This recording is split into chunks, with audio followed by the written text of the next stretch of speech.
Dance Troupe. As a matter of fact, that started in around 1992 in Ghana, the Budaboron refugee camp. We were all distressed, we were all sad, and instead of just sitting there and grieving over something that was almost proven impossible to end, they decided to, provide some consolation to the refugee population. So in the evening time, they would take old buckets, and old pans, and begin to, make some rhythm out of it, and they would be singing traditional songs, and people would come around, and they eventually, form a group.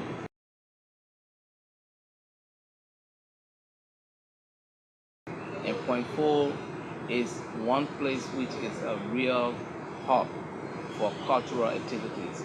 A lot of the young men and women, who you find in the arts, and great performers in the Liberian, art, dance, and all of that, also come from the Nuclear Town Point 4 area.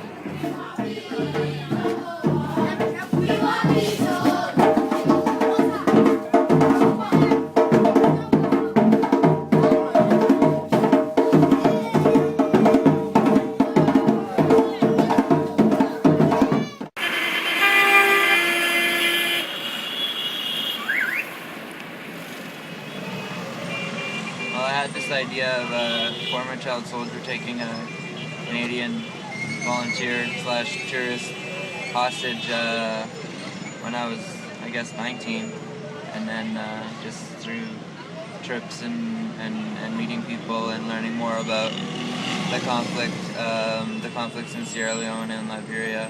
I guess the story came out.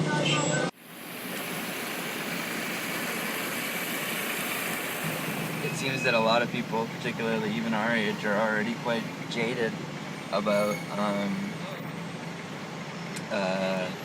I guess, charity and development and all that, and probably for valid reasons. But I think that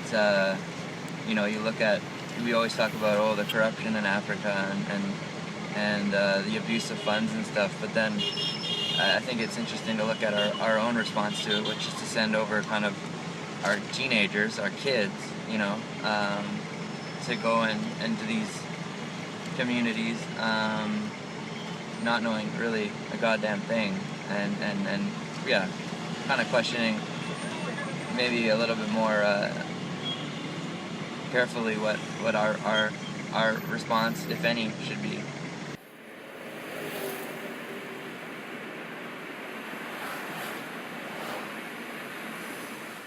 I wanted to write something for people in Canada to try to talk a bit about the war in Liberia, and because people in Canada just don't know what happened. They're ignorant, and they know some general things, but I thought I would try to make it real with real people, to try to make them as real as possible. So I appreciate you guys all coming today, and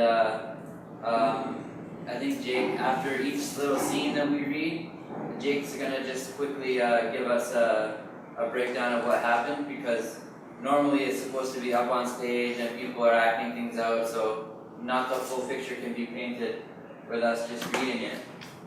Hi. The bread, what did you get it? It was given. Given to you? Sia puts the bread down. And the bottle then? It was. It is given? It was there. For you? Hmm? There was no one to ask. You have stolen. No one saw. I have. You have interrupted my presentation.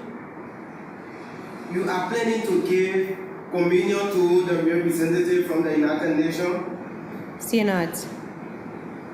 Then I must apologize for interrupting. So, bread and the Guineans will use it as communion to give to the United Nations, the representatives from the United Nations. When Abraham came and he took it I think as though he was going to, help her find a way for repentance. But he took that opportunity to sleep and leaves their house. So Sia who committed the sin will go free and he enjoyed the sin from Sia.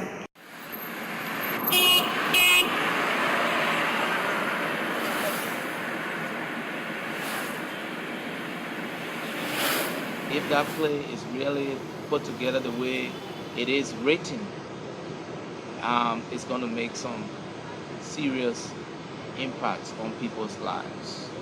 Because some of the things that happen in this country, some of the problems that we were faced with in refugee camps are highlighted in that play. And anybody who went through the situation that we went through as refugees and as, in fact, internally displaced people in Liberia, people running from the guns and the bomb, will see themselves in the play. When I was reading, I could see the community that I lived in for 18 years in the play. So it's just real. So I think with the right audience, just inviting the right people, including people in authority, that play is going to be an education for all of us.